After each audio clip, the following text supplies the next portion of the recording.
You're dead wrong. Necro Butcher 15 Blood Party. With every ticket, an usher reads your eulogy because you will die watching this film.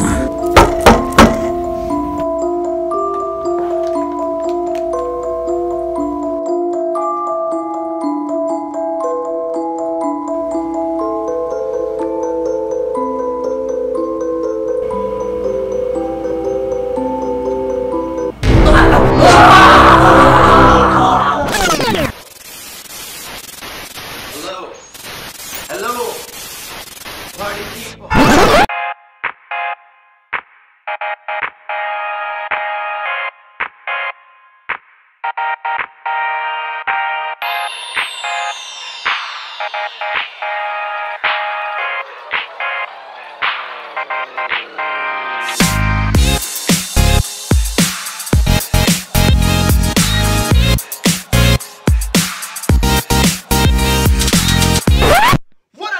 People, it's your radiant role model MC Popsicle!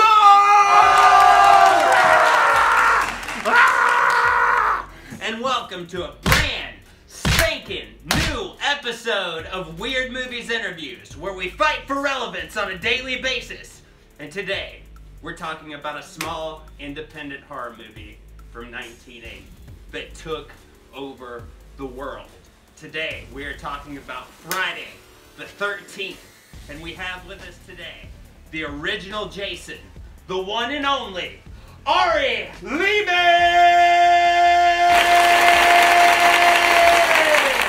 Hey everybody, it's me, Ari Lehman, the first Jason Voorhees from Friday the 13th. Of course, I was the boy in the lake. I am honored that now there are about 15 actors who have played Jason Voorhees. I'm the first. I am the very first from the first movie, The Boy in the Lake. That's me. Wow. Hi, MC Popsicle. How are you, brother? That is so cool. I'm so excited that you're here. Thank you so much for doing this. I've been so excited. Okay, so first question we always start with is, what are some of your favorite movies? Oh, wow. That's a great question. I'll tell you, I'm a fan of everything from silent horror all the way through science fiction. So I just love it all. One of my favorite movies to talk about is Night of the Hunter. Night of the Hunter, starring Robert Mitchum. Now everybody go out and see this movie when you get a chance, because many horror movies are, somehow based on this transformational film that was directed by Charles Lawton. It was Charles Lawton's only directorial effort, and it was amazing. Okay, in Taxi Driver, where you see love and hate tattooed on De Niro's fist, that comes from Robert Mitchum's character in Night of the Hunter. In fact, he plays a roving preacher who is actually a serial killer. And Shelley Winters, it's her first ever movie. She plays one of his victims. It's a fantastic film, and it's not only a horror film. It talks about America during the Great Depression, which speaks to our own time. I'm sure you would agree. And Robert Mitchum, that's all I can say. I'm a huge Robert Mitchum fan. He was an amazing actor. Check out Night of the Hunter. Night of the Hunter. So when did this come out, roundaboutly? I believe it's 1956, Popsicle. Yeah.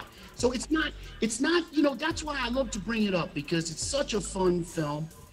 And it talks, I played a child in a horror movie, and it has these two kids who are just great little actors. I mean, you go back, so much of that movie was made on a soundstage, so it just reveals that Hollywood movie magic of the golden era of Hollywood. Also music, I'm a musician, and they use music to such a great, I can't even say how much. The character sings, and just the use of music throughout the film Even the little girl sings a little song as she's escaping on a rowboat. So there you go. You know why I love it so much, because there's boats. There's a boat, and so anything with a boat, I love it. That's interesting. See, that must be a deep cut because I've never heard of it, and I'm like every day looking for all that type of stuff. So I'm gonna have to look at that. Also, as far as music and movies, I think that I've liked movies because it had good music, and I didn't even realize it because I watched movies. I was like, that was amazing. And then I was like, wait a second, I just really like the soundtrack. And that influenced my whole feeling about the movie. It's so important. You think of the final scene of Friday the 13th, how crucial that soundtrack by the great maestro Harry Manfredini, because he lulls you into a sense of, you think the movie's over, the girl's in the boat, it seems to be that morning after moment, and then whammo, I come out of the lake and grab her. So it's, music is something very, very, very important to horror movies. But I can bring up some other weird horror movies. How about Francis Ford Coppola's first breakthrough, which was Dementia 13? I've heard of that. Okay, Dementia 13, again, there's a boat. The whole movie starts, there's two people in a rowboat, and they're going out, and it's black and white, so it's just amazing the way it's shot. And so they go out into the middle of the lake, and the wife is saying to the husband, don't row so fast, your heart. And he says, oh, you don't want me to die because you want to get all the money. Sure enough, he has a heart attack. She has to throw him over the side. And that's how the whole movie begins. It's an amazing movie. And so much of it is like, in some ways, I think that Victor Miller, the writer of Friday the 13th, must have seen Dementia 13, because Dementia 13 is kind of like the same story. It talks about a wealthy woman, in this case, who commemorates the date on which her daughter drowned, okay, in the pond that's on her beautiful mansion grounds, okay? So it's kind of like Friday the 13th, but it's not at a summer camp. It's like rich people Friday the 13th. But it was made, wow, I guess at least 12 years before Friday the 13th, maybe more than that. But it's really? Black and white, another great one. Yeah. I love black and white movies. There's like a beauty to it that it is not the same. Like even these really nice brand new movies, there's just some kind of element that's not there, really. It's kind of like the mystery, I guess, or something, like the mystery of it. And you can imagine, especially, yeah, like in Hitchcock movies, yeah. Mm-hmm. Yeah, I love that. I love that look. But do movies ever really scare you, or are they like? Is it easy for you to put that in the back seat? Oh well, even though I'm not. That's a great question, Popsicle, because yeah, I got to see all the great special effects work of Tom Savini while I was working with him. So, but I'm into that psychological horror, you know. So, me too. So it, you know what I'm saying? So it's not necessarily the special effects that will get me, or especially nowadays where it's all CGI and you know it's like a video game or something. No, it's more like, okay, how about in The Orphan, where the little girl who you think is the orphan daughter, but it turns out she starts to you know, I'll keep it family, but it goes a little weird, let's say. So The Orphan, that's a movie, man. That ending really threw me for a loop. So, you know, or Hard Candy. If you remember Hard Candy, it's oh gosh, what's her name now? She's Elliot. She was yeah, I forgot her last name. Paige. How can we do this? Thank you, Ellen, now Elliot Page, or always Elliot Page, or whatever the case may be, did a brilliant job in Hard Candy, okay, which portrays a young girl who turns the tables on an internet predator. It's like, amazing. So that's the stuff that scares me. Yeah, I like that, and that's what I thought was really, I watched Friday the 13th again last night, and I like that it was vague, like, you didn't really know what was happening for a long period in the movie. I mean, you knew people were dying, and it had basically been blamed on your character, but you never knew what quite was going on, and I think that psychologically was really cool, you know? The first Friday the 13th is a horror movie, okay? The subsequent ones are slasher films, okay? You know, and there is a difference. You've got that mystery factor, just like you're saying. And yeah, who's doing the killing? Is it the weird guy sweeping up at the diner, played by Erwin Keyes, or is it that truck driver who doesn't seem to like the kids, or maybe the policeman? There's all these subtle levels of conflict there. But then when Betsy Palmer, you know, and they saved it till the end, as Pamela Voorhees, as my mom, you know, she comes out and boom, there she is, and the survivor girl runs into her arms and hugs her. Now that's a twist, okay? Hugs the killer, and Betsy famously says, "I'm not afraid." You know, I just love that moment, you know. But also, I insist that Betsy Palmer, who played Pamela Voorhees, okay, she played my mom in Friday the 13th. She had the same birth date as my mom, November 1st, and we were good buddies. Yeah, we were good buddies, and I just love her to pieces still. Yeah, I think that so much about Friday the 13th was enhanced by her presence, you know, and without her, you know, she just, I don't know. I mean, everybody did an amazing job. Kevin Bacon, everybody. Yeah. And Adrian King, who played the survivor girl. But I just love Betsy.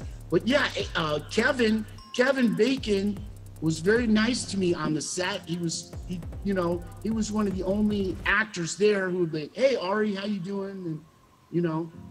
Huh. Yeah, I was gonna ask you if you met him, because that was his first, like, major role in anything, wasn't it? That's right, Popsicle. He was doing soap operas at the time. Ah, see, I didn't know that. It was shot in New Jersey. So that way they could draw upon a lot of the actors. It wasn't the Hollywood people, it was the people who were doing TV in New York, okay? And theater, in the case of Betsy.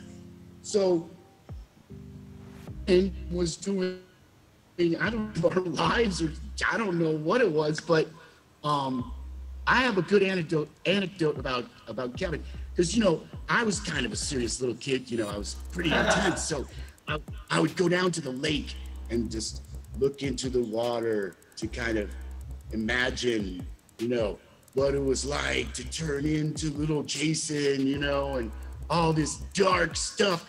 And so I guess Kevin had been in the woods, you know, for a minute, you know, so he comes out, you know, and he sees me there all alone looking into the water. And he's like, "Hey, Ari, how you doing? What are you up to?" And I'm like, "I'm getting into character, man."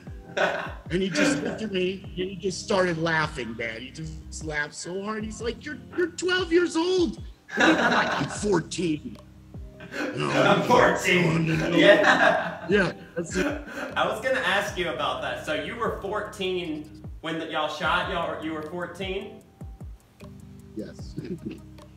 That's funny. So he got a good laugh out of that. He got a good laugh out of that. And he called everybody over. Yeah. So I hope, you know, we were thinking, I was talking to some different theaters, maybe we should have First Jason, my metal band, play together with the Bacon Brothers. See, that would be a good combination. It would be like First Bacon or something. Jason Bacon. That's fun. That's neat. See, yeah, I was wondering, because like a lot of your scenes like you were there with the girl, obviously, when you were flipping the boat and stuff, but I wondered how much interaction you had. So you were around everybody. Well, there's two scenes that I did, of course. There's the drowning sequence, and originally now, that was going to be the only appearance of Jason Voorhees in movie history, okay? Then, so that was shot in August. They wrapped. Then the production house said to the director and the writer, we need something more. We need an ending, kind of like Carrie, which has a surprise ending. So they called me back in October. So the final scene when I come out and grab her was in October, okay? Like I thought, oh, you know, I played a kid who drowns in a movie. You know, that's it. No, they called me up, Ari, come back to the set. I said, but my character is dead. They said, no. And I remember what Sean Cunningham said to me. He said, you get your revenge. And I just got goosebumps. I said, what? You know, like, wow. You know, I didn't even ask. Just, yes, let's do it. So, so yeah, so it was fun. And Sean Cunningham was very good at working with kids, and he knew how to get the scare, okay? He says to me, Ari, they're out there, she's in the boat, Tom Savini is supposed to tip the boat over. But he whispers to me, he goes, the cameras are rolling, go out into the water, and then you won't be able to hear me say action, so just wait for the bubbles to clear and grab Adrian. And I was like, wow, man. And he goes, so it's like, he says, it's like you're the director. And so I was a little kid. She was a very smart director. I was like, wow, I'm the director? Wow, man. So I walked out into the water. And, you know, I had all of 30 seconds to decide, what am I going to do? Am I going to come out in a playful way? And I just said, you know, she killed my mom. I grabbed the side of the boat. I just came whammo. But nobody was ready. He was rolling. So I grab her. I thought she was in on it and she would roll over and then, no, she grabs my arm. She's like, get off of me, you know, like that. What they did was they cut it just before she did that. So you see her genuine reaction of fear. Okay, then she fell in the water, so they had to blow dry her hair and her shirt and everything. And now they said, Ari, this time don't actually attack Adrian. You know, he blamed it all on me. And that's about it for this week, but next week we're doing part 2. We're getting back with Ari. Hit up Ari on Instagram. Here's his tag. Make sure to follow him. Also, shout out to my sponsors, 1428 Nightmare Studios. They make horror collectibles like this boy. Amazing. Also, Axe and Blaster made my shirt. Follow them on Instagram. If you want sunglasses like the ones I got on the show, then hit up Filthy Shades. They have beautiful sunglasses. You'll love them. I promise. Also, Made Man sponsored this episode. And they're skincare for men. So make sure to look them up. Also, StickerYeti.com. They make stickers. They made mine. They'll make some for you. Great work, people. And Stay in Motion Skateboards. They sent me a few of these. They are amazing. Hit them up. Also, last but not least, Emerald Coast Pools. If you need a pool fixed in the Gulf Coast area, they will hook you up. Thank you guys. Make sure to stay tuned next week. I love ya.